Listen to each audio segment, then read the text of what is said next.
Right, so this is a bit of a test because I haven't done one in a while, and YouTube's changed all their things, so I haven't advertised this. So I doubt if anybody's going to arrive, but that's all right. Sorry, I'm just checking whether.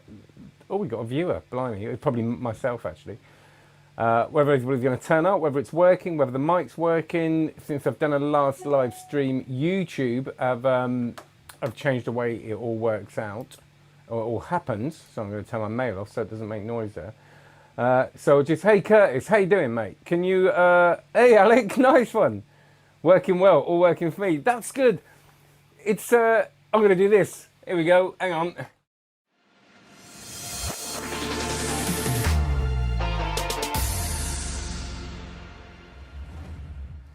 There you go, flawless, as usual.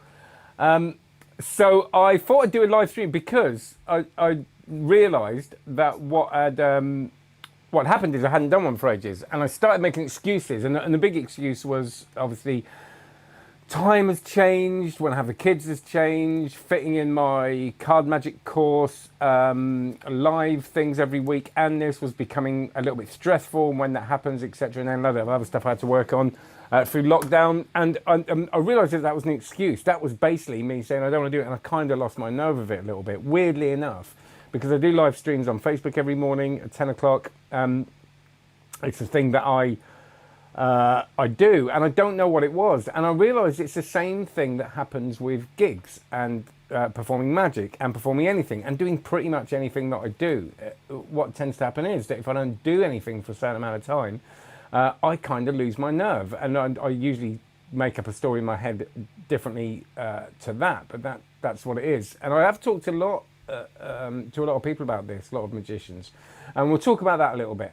I am going to just mention, please like, subscribe, share, check out cardmagiccourse.com. That is my online card magic course, which is going really well. I've just put a load more stuff on it for the Royal Road to Card Magic course, which is this huge course that I'm drip feeding on there, and I make a few videos every month and put one on it. I've just finished the flourishing section, which is really interesting.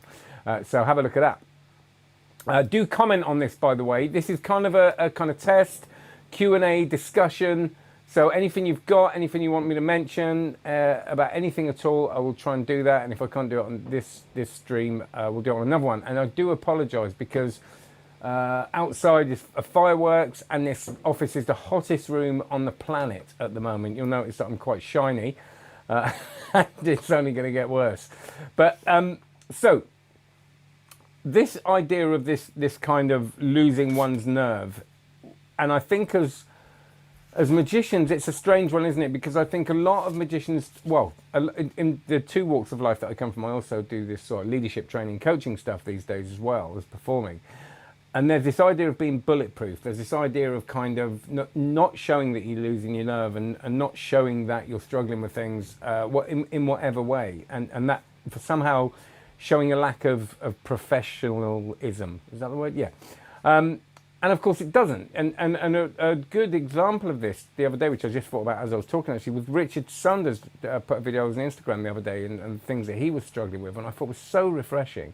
You know, someone who's clearly incredibly good at what he does, incredibly confident, funny, and saying, look, I've been struggling with this thing at the moment, was a really powerful thing to hear, because it makes us feel like we're not on our own. And some of the discussions or rambles that I've put on this channel are similar. They're kind of about saying, look, you know, if you feel this way, that's okay, you're not on your own. So the thing that happened with this, I haven't done a live stream for a while. It got very comfortable not doing a live stream. It got really comfortable doing just the recordings, because that was editing. And then I found, you know, one of the reasons I started doing the live streams was because sometimes I don't have the time to record and edit, and it's nice to just learn the stuff, to talk about it authentically, and I want to get back to doing that. So my approach to this, really, with this kind of when you do lose your nerve, is to accept it and acknowledge it and be aware of it. And that's really important, to actually say, look, when you don't do something for a while, especially something public facing, but it might not be, it starts becoming a really big thing. It starts becoming something that is bigger than it actually is. And by that, what I mean is that you could have something like, oh, I'm going to do a live stream, and then you don't do it for 2 weeks, and it becomes a bigger thing, and then it becomes like something that's almost quite scary. And you've got this weird thing in your head that, because you know practically it isn't, because you've done it so many times. Again, like performing, I've been a performer for all of my adult life. You know, it's kind of all I do, really. Even the training stuff I do is kind of, I'm out there doing it. So you've got the practicality going, it's going to be all right, you know that, but then you've got this underlying thing that builds it up to be a scary thing. And of course, it doesn't always happen just in performing. It happens in just doing jobs at home, you know, that kind of procrastination. You know, we need to do so. I remember leaving this, you know, the telephone goes into the house and your phone line goes into the house and there's like a box. And I remember it was just wires everywhere. It had some work done on it and it just looked like this hideous thing. And I put this thing off for like 2 years.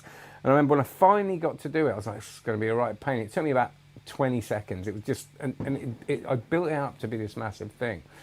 And I think if we know that that happens, if we are aware of that process, then we can almost trust that it's not real, and our fears of what we're going to do become sort of unreal. And part of this, doing a live stream or doing actually any videos that I do, any live stuff I do, is about going, this fear isn't a real thing. It's just something that's happening within me that's making me feel a certain way, and I have to overcome that and actually make the plan just to do what I want to do and almost put my feelings about it to one side, because I know that in the long run, it brings me a lot of happiness. And I love doing these streams, and I just thought, look, you know, just set the stuff up. It's been so long that YouTube's changed, like I said, just press go and see what happens. And you know, what's the worst that can happen? I do the stream, it doesn't work, it's rubbish, so what? Nobody dies. So I'm just gonna just check that we are still going. We are going still, and check that it's still working. The other thing I wanted to talk about was the feeling of vulnerability, and that's really where this comes down to. I think that sometimes we get that feeling of vulnerability when we do something new or something that we haven't done in a long time, and we also think that's a bad thing. And I think we get to the, you know, but if you have put off the idea of performing, or you have put off the idea, and a lot of people do for many years, they get so nervous about it because they get that feeling of vulnerability. And the older we get, we don't really feel that vulnerability very often. We get comfortable in what we do. We build habits around what we do. You know, when we go to work, we know exactly what we're doing. And that vulnerability, if you remember your first day in a new job, not knowing where things were, not knowing how things were going to go. And it's exactly the same with this, or trying a new magic trick, or doing anything like that, is that you feel vulnerable. And we're not used to that the older we get. It becomes a very difficult thing to deal with. And again, what I would say is know that that vulnerability is usually a sign that you're doing something right. It's usually a sign that, you know, this is a good place, because it means I'm uncomfortable, I'm moving forward, I'm developing. And all those little marginal gains, you know, taking the time out to do something that makes you feel vulnerable, in the end will help you build up the resilience, and it will stop feeling vulnerable, and then you can then build up to the next step of what you want to do, whether that's putting on a show, performing new stuff. And I think for me, I get terrified when I do a new trick. You know, when I do something new, and I'm doing something on Zoom tomorrow, I'm super nervous about it. I'm vulnerable. It might go wrong. I did a trick the other day that did go wrong in front of about 200 people on Zoom, completely wrong, didn't work at all.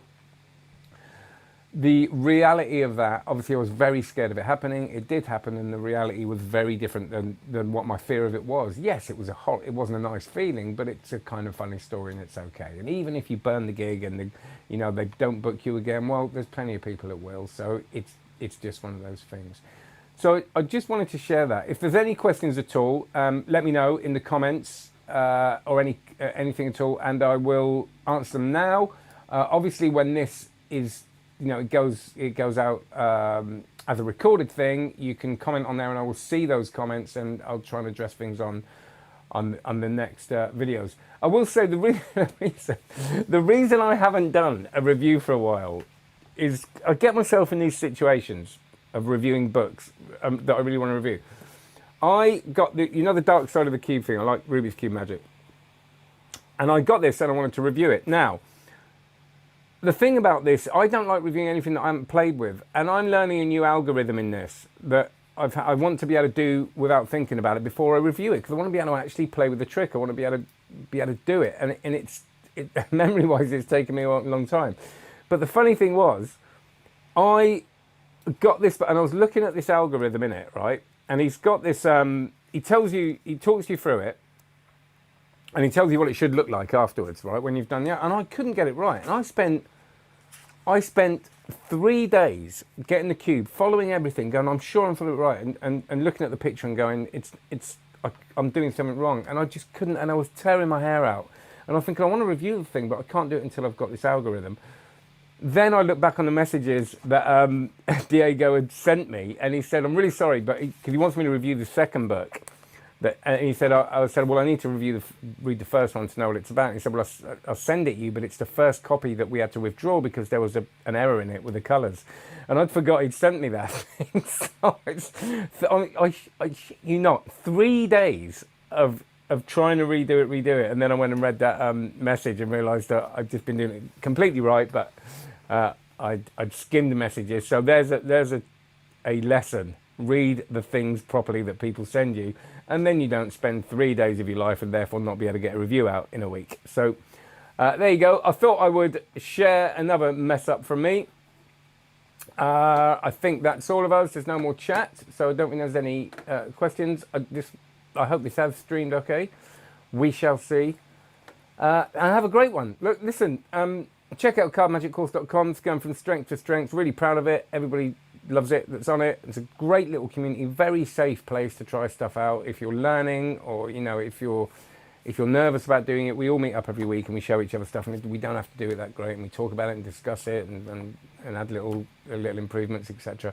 Oh hello, got another comment here. I am still live, that's good. That's crushing. Yeah, totally, Alec. I know, this is a daily thing for me. So I think that was the right ramble. I will do more of these long rambles. If you ask me questions, I'll answer them. I'll just pop up every now and then. I'll try and do them every Monday, but who knows. But take care. Have a great one. Be kind to each other. Stay safe. It's not an easy time for a lot of us at the moment. And much love from me. And I hope you're all right. See ya. Bye-bye.